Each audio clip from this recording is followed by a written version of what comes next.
Intalattiin iccitii takka nambiste nuufi dinaan jettanii jirtu. Ani immoo isin ajajame hiikee isinitti muungoo anaafis hojiidha bu'aa naaf qabu waan ta'eef isinii fidee jira. Iccitii tokkicha nambiste. Walaa warra ulfa yeroo sadii ofirraa baasu. Walaa warra amma wallollaan talaajaa ijoolleen biyya arabaa bitaniif gurgurree qarshii addaan qoodanna jedhanu. Walaa warra warqeen bitamee fi walaa warra qarshii yuutuub irra wallolee walaa warra qabeenya yuutuubii warra taniit irratti wallolanii walaa warra ijoollee biyya arabaatirraa qarshii guurratee funaannatee qabeenya isaa dhoksee mana kiraa ittiin kanfalatu walaa warra uffata qonxee uffatee haga paantii mul'atutti uffataa deemu walaa warra sagaagalummaa labsu walaa warra yeroo marayyuu hoggaa hoggaadhaan akka waan laksoon isaanitti galee taaziyaan isaanitti galee asuma ba'anii bu'anu maaltu isinirraa du'e isinii nuti yeroo hunda naxalaa uffannee taaziyaa isin bira ga'uu qabnaaye maaltu isinirraa du'e kan isinirraa du'e 12 hin ba'u 40 hin ba'u 80 hin ba'u isin yeroo hunda bu'a hoggaa hoggaan bo'ochuma maaltu isinirraa du'e isin immoo ijoolleen biyya arabaa biyya arumaa dalagdanii kushinaa dalagdanii shintibeetii dhiqaa akkamittiin qarshii ijoollee yuutuubara hojjetanii ergitanii isaan qarshii argatanii isin ijoolleen biyya arabaa namaaf beekamtiidha kennaa kan ooltan ofii keessanii suuraa keessan Profaayilii irrayyuu godhachuu kan qaanooftanii nama beeksisaa ooluun keessan beekamtiidha. Ijoolleen amma gara tiktaakitiin ana jedhanii as ba'an ofii isaaniitti ofitti amananii as ba'anii gaafa biyya galan beeksisallee dalaganii jireenya ofii ni jijjiiratu. Isin warri ashqaabaxoota warri of akka isaan jala shanaafattan jedhu isaan jala shanaafattanii isaan beeksisuun keessan of beeksisuu keessan isinitti fakkaata. Isaan qarshii ni argatu qarshiin erginaa isiniin jechuun isiniif arrabaayi maaliif hin dhageenye. Ani amma bareedduudha. Meekaappiin dabalanne, homaan dabalanne, uumama waaqayyoon uumin akkasitti dhufees taa'uun kun anaaf natti ofitti hin boona. Ani nama ofitti boonudha. Ani anuma. Nagaa sirraaffanne. Yoo shama akkam jirtu sanyii dhalamaa kan taate hundi keessan kallattii hunda facaatanii jirtaniin fayyaa nagaa keessan jirtanii ani nagaa koodha galata waaqayyo nagaa nana bira jiru isin birsa akka jiru shakkiin qabu egaa viidiyoo daqiiqaa dheeratii kan isheen odeessite ani immoo gabaabsee dafee isinitti hima warri maatiin ta'anii maatii ta'a laayik gochuun jalqaba. Egaa fiqir kana booda gara yuutuubii hin dhuftu yuutuubii ishee kana dura kan to'ataa fi ture nama biraati amma garuu sababa nama waliin hojjettuun waliin galteen dhabameef yuutuubii ishee dhabdee jirti. Yuutuubiin ni ulfaata jechuunis tokkicha harkeetii baanaan argachuu hin dandeessu. Yuutuubii itti dadhabdee asiin geesse haala sanaan dhabdee jirti. Kan kana ishee godhe immoo wallaalummaa daa'imummaa dhamalee osoo kana dura yuutuubii ishee dabarsitee guutumaan guutuutti namatti kennu baattee kun ishee hin mudatu. Yuutuubiin ishee nama harka jira namni san harka ammoo amma sababa walii galteen dhabameef dhabdee jirti. Waan kana nan sirreessa jedhee anillee guyyaa guutuu bilbilaan odeessaa ture. Garuu waan bilbilaan sirreeffamuun fakkaatu qaaman dhaqee taa'anii haasifame malee sirraachuu danda'asi sirraachuu dhabuu danda'asi. Amma garuu yuutuubii isheetiin dhufuu hin dandeessu. Yuutuubiitti dadhabdee ammallee immoo okii yuutuubii biraa banachee yuutuubii biraatiin dhufuu dandeessi. Gaaf sanillee jabaattee hojjette bahuu dandeessi. Isinillee jajjabeessaa. Yeroo baay'ee kaappiloota ta'anii warri yuutuubii hojjetanii waliin hojjetanii kaappiloota ta'anii achi boodatti gaafa wal dhabanii rakkoon akkasii mudata. Hanga yuutuubii ofii dhabuu hanga immoo qabeenya waliin horatan dhabuu. Isin dubartiin jetteen isin dubartiin gaafa kaappilii taatanii viidiyoo hojjettanii qarshiin galu sun kan eenyutu irra gala. Baay'ee nama rakkoo ta'e warra kottee afur bitateedha. Dubartiin hojjettaa inni jireenya isaatti inni jiraata waa tokko tokkoon godhata haa ta'e jirayyuun beektu gaafa kaanitti akkuma kolkollee baasee gassigata. Maaliif gaafa waliin hojjettu sanii qabeenyi sun eenyurra akkamitti akka oolu maaliif hin laalle ati viidiyoo hojjechuu booda waliin kolfitee akkas ta'u booda waliin gangalachuu qofa waliin buluu qofatte. Eenyu fakka ishiin jette naaf hin galaa himina itti fakkaate kanaafiyyuu qabeenya waliin horattanii akkamitti akka horatan tasgabbeessanii duutettanii gaafa ofii keessanii akkasiin fayyada. Ati dubartiin jette ati dubartiin yeroo viidiyoo hojjettu akkaawuntii san kan isaa qofarra galaa san booda gaafa adda baatanii homaa harka qullaa baddaati. Maaliif kana ta'a? Maaliif dammaqxu jetteen? Isheen kan biyya keessas gorsiteetti ijoollee biyya alaa qofa miti. Hunda isaaniitiif hangafa isheetu yuutuubii baneef waan ta'eef hin beektanii maaf kan isinitti hima. Innaa warra dubartii yeroo sadii ulfa keessa baastanii amma isinitti fakkaata amma mana umrii 20 wayii keessa jirtanii gaafa isin immoo guddattanii dhala dhabdanii gaafa isa viidiyoon argitan isinitti dhagama. Amma dhaqxanii doktora jala maatsanii keessan qabu miidhaa isinirratti geessu hin beektanii. Amma kan ulfaa'ame haa dhalatu dhalaati daa'ima sannaa fidaan guddifadha. Abbaa irraa ollaalte moo jettee? Abbaa irraa ollaalte moo eenyudha?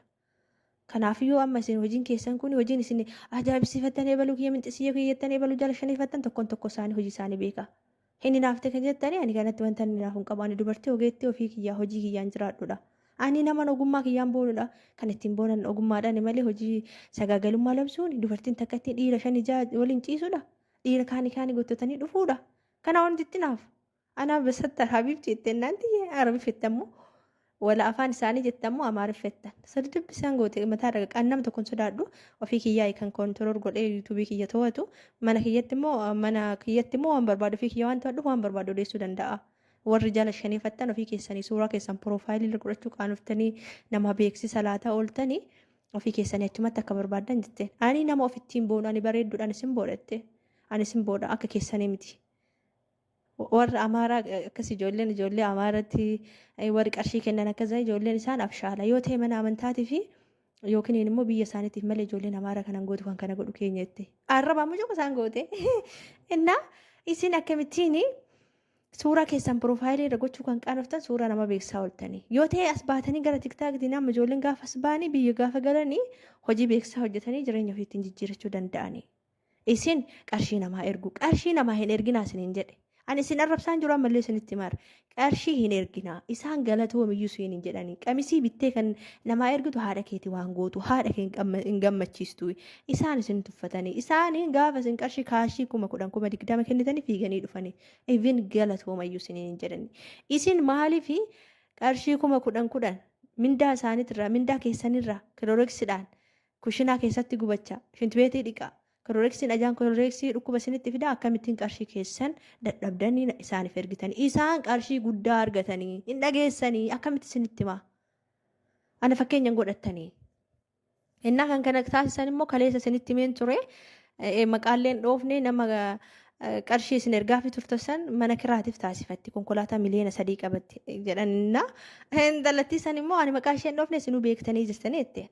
Kan gaafa duraa warqee ergamee warqeen bitame suni qarshii 500tu ergamee 500 keessaa 330 kan warqeen bitame isa kaan immoo maanaajara isaanii gruuppii qaban tokkoon isaanii itti gruuppii gara wasaappitiin gruuppii san keessatti nama aktiif ta'ee nama dubbachuu danda'uudha kan dursa sagalee san dubbatee walitti qabee maqaan illee mindaa kiyya ji'a tokko akkasinan kenna jedha hin dubbata achi boodatti isaan akka laalanii qarshii kennaniif taasisan keessattuu maal godhanii gara tiktaakitti warri waliin sirbu suuraa ijoollee kanaa maxxanfatee dhaqanii keessan dubbisanii kootu ajaa'ibsituu ifattuu kanaati warra kana jaalatta deeggartoota kanaati jedhanii galate waasaappiitti waamanii gara waasaappiitti waamanii bakka nuti waan akkanaa goonaa ji'a kana mindaa akkanatti qarshii mindaa keessanirraa hangara kennaa jedhanii jalqaba warri koree ta'e sun hin dubbata achi booda warri koree sanii warri dubbate suni kennuuf osoo hin taane akka ijoolleen kennaniifi achi booda miskiinni teenya kanasitti mana arabaa keessa qamisii takkaan gattotamaa turte jennaan ta'e akkasa jecha akkasiisan qamisii takkaan jiraattanii dhuma qamisii takkaan hoggaame gadalagaa jirra qamisii takkaan jiraattanii achi booda qarshii san akka isaan kennaniif hin dubbatanii achi booda qarshii san immoo ijoolleen sun kaka'umsaan hin kennanii isaanumti na gammadan malee nan jaaladhaa deeggartoota isaaniiti isaanumti na gammadan jettaa achi booda hin kennita achi booda qarshii sun akkasitti kan dhufee 500 guurramee qarshii 300 keessaa 330 bitame kun immoo maanaajar saniitu bakka isheen goote gaafannaan himuu diddee akkasitti ijoollee guuranii jaanjodhaan warra homaan beekne warra ajaa'ibsiifattoota isaanii guuranii akkasitti birrirraa guuranii isaan ni argatanii አንድና አንድ አለቀ። ፉአድና ፍቅር ልጅ አላቸው። 1 አመት ከ6 ወር ሳይሆን 1 አመት ከ4 ወር ትንሽ ተሰላለ ነው። ፍቅር እናንተ ናችሁ እንድትዋሽ ያደረጋችኋት እናንተ ተመልካች። አልዋሸችም ፍቅርና ፉአድ የዛሬ 1 አመት ከ4 ወር ከ5 ወር ገደማ ላይ የመጀመሪያ ቪዲዮ ፓርት እንደለቀቁ ማርያምን ሺቲ ለብሳ እርሳስ ከለር በጥቁር ሺቲ ለብሳ ትክክለኛ እኮ ነው ሆስፒታል ገብታ ቼክ እየተደረገች እርግዝናዋን በትክክል ቪዲዮ ሰርተው ፖስተቱ በትክክል ማለት ነው። እናንተ ምን አደረጋችሁ? እናንተ ተመልካቾች ምን አደረጋችሁ? በከሌ እሽቅድድም ነው እንዴ አንዱ የውሸት ፌክ ቪዲዮ ይሰራል ከሷ እየተቃረነ ገና ለገና በዚህ እንትን ልሰራ ነው ምናምን በሚል ሲሽቀዳደም የሷን አይዲያ በሙሉ ሌላ ሰው እየሰራው ነው በጊዜው ማለት ነው። ከዛ ምን አደረጓት ፍቅር